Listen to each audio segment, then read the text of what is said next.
नमस्कार दोस्तों, स्वागत है आप सभी का हमारे YouTube चैनल में।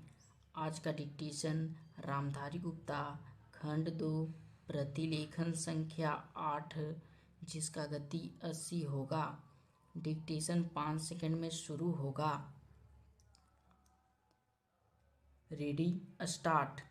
महोदय, दूसरे शब्दों में आर्थिक, व्यापारिक, निवेश और तकनीकी कारणों से द्वितीय महायुद्ध के बाद और शीत युद्ध के दौरान एशिया के देशों में पुनः धुंधलापन पैदा हुआ।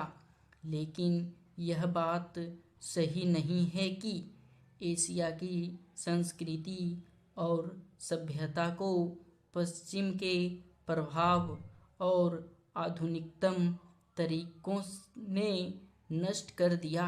हाँ, एक धक्का जरूर दिया, पर समय समय पर एशिया का यह रूप, एशिया की यह सभ्यता और संस्कृति बलशाली तरीके से उदीयमान होती दिखाई देती है।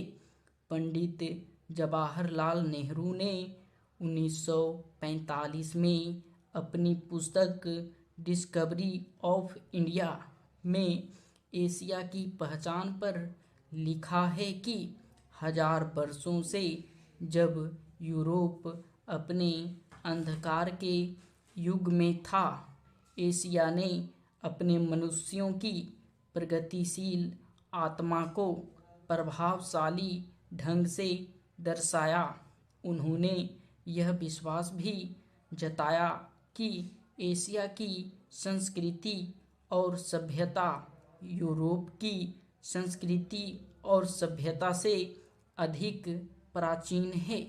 आज के दिनों में भी चीन के नेता अपने यहाँ आध्यात्मिक क्रांति की बात करते दिखाई देते हैं और अपने आर्थिक विकास को भी प्रतिबिंबित करते हैं।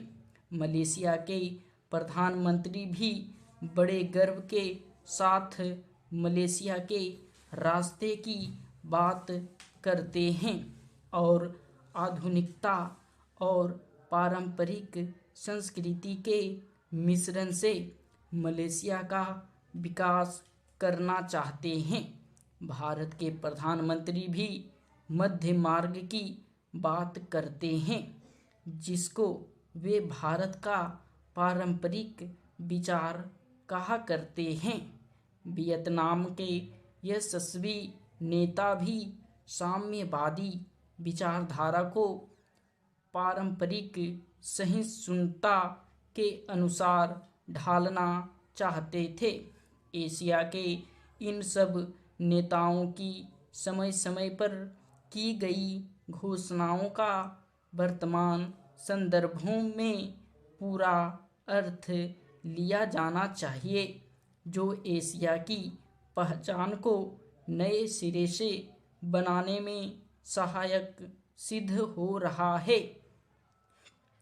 यहाँ यह भी बताना उचित होगा कि हाल के वर्षों में एशियाई देश, विशेष रूप से पूर्वी एवं दक्षिणी पूर्वी एशिया के देश, एशिया के सुदृढ़ देशों के रूप में उभरे हैं और इन देशों के आर्थिक विकास की दर विश्व के किसी भी अन्य देश के आर्थिक विकास की दर से अधिक है तथा जिनके आने वाली शताब्दी में विश्व आर्थिक व्यवस्था के निर्माताओं के रूप में उभरने की आशा है।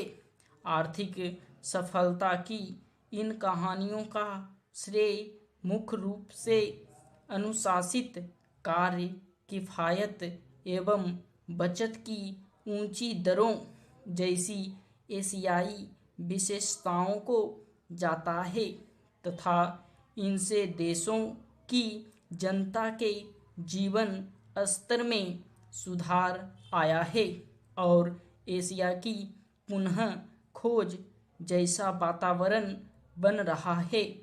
एशिया के देशों में अब आपसी भाईचारे की भावना उभर रही है और इससे ये देश परस्पर निर्भर हो रहे हैं तथा शीत युद्ध के प्रभाव से मुक्त होते जा रहे हैं।